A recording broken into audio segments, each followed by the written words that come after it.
जय श्री राम, जय श्री बागेश्वर धाम। हर हर महादेव। प्रिय भक्तों, आप सभी लोग कमेंट में जय माता दुर्गा देवी, जय माता वैष्णो देवी, जय माता लक्ष्मी देवी अवश्य टाइप कर दीजिए। प्रिय भक्तों, यदि आप लोग मेरे चैनल पर पहली बार आए हो तो चैनल को सब्सक्राइब करके वीडियो को लाइक कर दीजिएगा, और मेरे द्वारा बताए गए उपाय आपको पसंद आए तो आप अपने रिश्तेदारों में वीडियो को शेयर कर दीजिएगा, जिससे आपका भी भला हो जाएगा और आपके रिश्तेदारों का भी भला हो जाएगा। प्रिय भक्तों, नवरात्रि के पावन पर्व की ढेर सारी शुभकामनाएं। प्रिय भक्तों, जैसे कि आप लोगों को पता है कि नवमी तिथि आने वाली है नवरात्र की, और नवमी तिथि के दिन कन्या पूजन होता है। प्रिय भक्तों, कन्या पूजन के दिन कन्याओं को कैसे प्रसन्न करें। माना जाता है कि 9 कन्याओं को 9 देवी रूपों के स्वरूप में पूजा जाता है। प्रिय भक्तों, कन्याओं को ऐसा क्या खिला दें जिससे माता रानी प्रसन्न हो जाएं और आपके बिगड़े हुए सारे काम बना दें।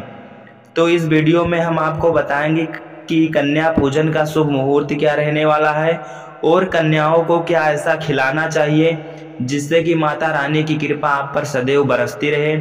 प्रिय भक्तों, इस वीडियो में हम आपको यह भी बताएंगे कि कन्या को क्या भूलकर भी नहीं खिलाना है। कन्या को यदि आप इन चीज़ों को भूलकर भी खिला दिए तो आपको बहुत बड़ा पाप भुगतना पड़ेगा। प्रिय भक्तों, वीडियो में सब कुछ बताया हूँ। कन्या पूजन का सही मुहूर्त क्या रहने वाला है, कन्या पूजन कैसे करें, कन्याओं को क्या खिलाएं क्या नहीं खिलाएं। प्रिय भक्तों, वीडियो को पूरा देखना, और आपको कन्या पूजन से रिलेटेड कोई भी प्रश्न है तो अभी आप पूछ सकते हो कमेंट में, क्योंकि अभी कन्या पूजन में 2 दिन बाकी हैं। आप सारी जानकारी मेरे द्वारा प्राप्त कर सकते हो। तो प्रिय भक्तों, कन्या पूजन में कैसे क्या करना है, चलिए परम पूज्य गुरु जी श्री प्रदीप मिश्रा जी द्वारा जान लेते हैं। भक्तों, हमारे हिंदू पंचांग में माना गया है कि इन 9 दिनों में माँ दुर्गा से जुड़ी सभी शक्तियां जागृत हो जाती हैं। इसलिए इन दिनों में माँ दुर्गा की संपूर्ण विधि विधान से पूजा करने से आपकी सभी मनोकामनाएं पूर्ण होती हैं। भक्तों, सच्चे हृदय से कमेंट बॉक्स में लिखें जय माता दी। माता रानी आपके सभी कष्टों को समाप्त करें, आपकी झोली खुशियों से सदैव भरी रहे। भक्तों, नवरात्रि का महापर्व 9 देवी अर्थात 9 कन्याओं को समर्पित है। कन्या पूजन करने से हमारी समस्त पीड़ा दूर होती है, दुख दर्द दूर होते हैं, हर कष्ट दूर होते हैं, ग्रह क्लेश हमारे जीवन से हमेशा के लिए दूर हो जाते हैं। यहाँ तक कि पितृदोष, राहु दोष, मंगल दोष, काल सर्प दोष मात्र कन्या पूजन से शनि से पीड़ित व्यक्ति को राहत मिलती है, सुकून मिलता है, घर में खुशियां आती हैं तथा अकाल मृत्यु घर में कभी नहीं होती। दोस्तों, आपको बता दें, इस बार माता रानी हाथी की सवारी पर पृथ्वी लोक पर आ चुकी है और भक्तों के कष्टों को दूर करेंगी। जब जब माता रानी हाथी पर सवार होकर आती है तब तब धरती पर फूल खिलते हैं और वर्षा होती है तथा हरियाली की उत्पत्ति होती है और जीवन सुगम हो जाता है। किसान के घर में साक्षात मां जगदम्बा जगत मां का आगमन होता है। भक्तों, इस बार के नवरात्रि बहुत ही शुभ और मंगलकारी माना जा रहा है।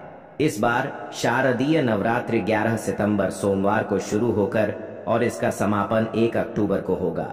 वैदिक पंचांग के अनुसार शारदीय नवरात्रि की अष्टमी तिथि की शुरुआत 29 सितंबर को दोपहर 4:31 से हो रही है। वहीं इस तिथि का समापन 30 सितंबर को शाम 6:06 पर हो रहा है।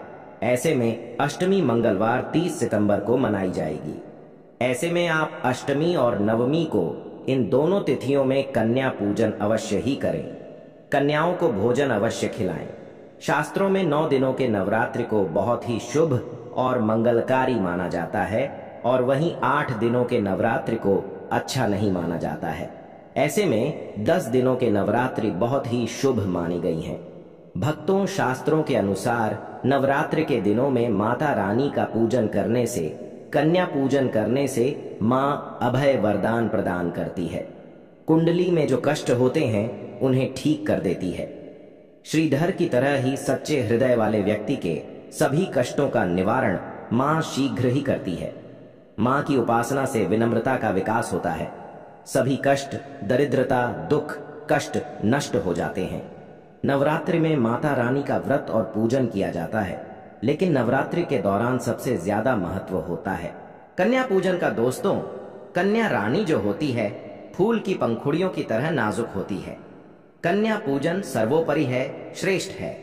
कन्या के रूप में स्वयं जगदम्बा देवी माता वैष्णव 9 देवियां अर्थात समस्त ब्रह्मांड इनके शरीर के कण कण में वास करते हैं। बहुत कम लोग जानते हैं 33 कोटि देवी देवताओं का वास होता है। कन्याओं के मस्तक पर कन्या चाहे छोटी हो चाहे बड़ी हो, वह सदैव पूजनीय है, मां के समान मानी जाती है। भक्तों माना जाता है व्रत और उपासना से माता रानी इतना प्रसन्न नहीं होती है जितना कि कन्या पूजन से होती है। नवरात्रि में छोटी छोटी कन्याओं को माता रानी का स्वरूप माना जाता है। कन्याओं को भोग लगाया जाता है, उन्हें प्रसन्न किया जाता है और बदले में आशीर्वाद मांगा जाता है। कन्याओं को खुश करने के लिए गिफ्ट आदि उपहार वगैरह दिए जाते हैं। माना जाता है अगर कन्याओं को कोई भेंट दी जाए और वह उसे खुशी खुशी स्वीकार कर ले तो इसका मतलब है माता रानी अर्थात माता वैष्णव ने वह भेंट स्वीकार कर ली। जिन पर कन्याएं प्रसन्न होती हैं तो समझो उन्हें माता रानी का आशीर्वाद मिल गया और माता रानी की कृपा से उन्हें मुंह मांगा वरदान प्राप्त होता है। कन्या पूजन कोई मामूली पूजन नहीं होता। समस्त ब्रह्मांड में जो पूजा होती है उनसे बढ़कर कन्या पूजन को माना जाता है। 10 बार गंगा स्नान करने से और 100 बार यज्ञ करने से तथा 1000 बार यात्रा करने से जो पुण्य मिलता है वह मात्र एक बार कन्या पूजन करने से करोड़ों गुना भक्त को मिल जाता है, प्राप्त हो जाता है। दोस्तों, इसीलिए कहा जाता है कि कन्याओं को सताना नहीं चाहिए, इससे समस्त ब्रह्मांड हिल जाता है। कन्याओं की जितनी सेवा की जाए कम ही होती है। कन्याएं कोई मामूली नहीं होती। कन्या के रूप में स्वयं उनके मस्तक पर विराजमान होकर स्वयं देवी चलकर आपके घर तक आती है। नवरात्रि में 2 साल से लेकर 10 साल तक की कन्या का पूजन होना चाहिए। अष्टमी अथवा नवमी को कन्याओं के पैर धोकर भोजन कराना, उपहार आदि देना श्रेष्ठ माना जाता है, दुर्लभ माना जाता है। ऐसा मौका कभी हाथों से नहीं जाने देना चाहिए। इस दिन जितना ज्यादा हो सके कन्याओं का हाथ पकड़कर, पैर पकड़कर अपने घर तक लेकर आए। भक्तों, वीडियो में आगे बढ़ने से पहले आप अपनी राशि भी कमेंट बॉक्स में जरूर डाल दीजिएगा। यदि हमारे पास कोई उपाय होगा तो वह हम आपके कमेंट का रिप्लाई में बता देंगे। कोई भी राशि के अनुसार अगर उपाय करता है तो माता वैष्णव बड़ी प्रसन्न होती है और ऐश्वर्य धन प्रदान करती है, माला माल बना देती है। इसीलिए राशि कमेंट में जरूर छोड़ें और हाँ, माता को एक लाइक जरूर करें। लाइक करने में कंजूसी ना करें। दोस्तों, कैसे करें कन्याओं का स्वागत? कन्या जब आपके घर आए तब सभी के पैरों को दूध और पानी से उनके पैरों को धुलाना चाहिए। खासकर मर्दों को कन्याओं के पर आवश्यक धोने चाहिए। इससे मैया वैष्णव प्रसन्न होती है। दोस्तों, फिर उसके बाद कन्याओं को किसी साफ जगह पर जमीन पर कपड़ा बिछाकर बैठाना चाहिए। उनके माथे पर अक्षत फूल और कुमकुम लगाना चाहिए। फिर उसके बाद भोजन ग्रहण करवाना चाहिए। लेकिन हमेशा याद रहे, कन्याओं को थाली में 3 पूरियां कभी ना रखें। इसे शुभ नहीं माना जाता है, अशुभ माना जाता है। 3 पूरियां तथा 3 रोटियां मरने वाले व्यक्ति के लिए निकाली जाती है और जेल में कैदियों के लिए दी जाती है। ऐसे में कन्याओं को उनकी थाली में 3 पूरी कभी ना दें। 1-2 करके पूरियां दे सकते हैं। इससे 3 संख्या बढ़ जाती है और दोष भी नहीं लगता। दोस्तों, कन्याओं को खाना खिलाने के बाद अंतिम में कन्याओं के सर पर लाल चुनरी उड़ाना चाहिए और भोजन में आपको खीर पूरी, हलवा, चना तथा आलू की सब्जी, छोले वगैरह की सब्जी खिलानी चाहिए। पनीर आदि भी खिलाया जा सकता है। वैसे माता रानी का प्रिय भोजन खीर, हलवा, पूरी और छोले आदि ही है। लेकिन भूल से भी लहसुन और प्याज का इस्तेमाल कभी ना करें, अन्यथा अनर्थ हो जाएगा। अक्सर कई लोग कन्याओं को कुरकुरे का पैकेट, चिप्स वगैरह का पैकेट खिलाते हैं, जो कि घोर अनर्थ माना जाता है, क्योंकि इसमें लहसुन प्याज का इस्तेमाल होता है, जिसके कारण आपका व्रत खंडन हो सकता है। माँ दुर्गा क्रोधित हो सकती है। जहां आपने 9 दिनों तक लहसुन प्याज का परहेज किया, लेकिन आपकी एक गलती पूरे व्रत को खंडित कर सकती है। इतना भी नादान नहीं बनना चाहिए कि माता रानी रुष्ट हो जाए और कन्याओं को भी अशुद्ध होना पड़े। कन्याओं को डब्बा बंद कोई भी ऐसी चीज ना खिलाएं जिसमें लहसुन प्याज होता है। कई चीजें ऐसी होती हैं मार्केट में जिसके अंदर लहसुन प्याज का इस्तेमाल होता है। ऐसा आप कभी मत करना। दोस्तों, कई लोग कन्या पूजन में खाना घर पर नहीं बनाते और मार्केट से रेडीमेड लाकर ही खिलाते हैं तथा दही जलेबी खिलाते हैं, जो कि शुभ नहीं माना जाता है। दोस्तों, ऐसा खाना खिलाते हैं जिनके घर में मान लीजिए कोई दुर्घटना आदि हो गई है या घर में कोई बीमार है या कोई मुसीबत है, तब वह ऐसा करते हैं। लेकिन अगर आप स्वस्थ हैं, आपको कोई पीड़ा नहीं है, तो ऐसा भूल कर भी नहीं करना चाहिए। माता रानी दही जलेबी नहीं, आपके हाथों का बना भोजन खाना चाहती है, आपका प्यार चाहती है। फिर चाहे आप घर में एक ही पूरी क्यों ना बनाएं, माता के लिए आप स्वयं ही अपने हाथों से माता रानी को भोजन खिलाएं। देखिए, भले ही आप दही जलेबी खिला सकते हैं, परंतु माता को घर का बना हुआ शुद्ध भोजन ही अति प्रिय है। खासकर शारदीय नवरात्रों के दौरान घर में पक्का खाना अवश्य बनाना चाहिए। माता रानी बहुत प्रसन्न होती है।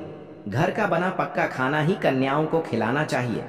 हमेशा याद रखें, कन्याओं को प्लास्टिक के बने धोने में खाना नहीं खिलाना चाहिए। ऐसे बर्तन पूजा पाठ के लिए शुभ नहीं, अशुभ होते हैं, क्योंकि प्लास्टिक के ज्यादातर बर्तन जो होते हैं जानवरों की हड्डियों द्वारा बनाए जाते हैं।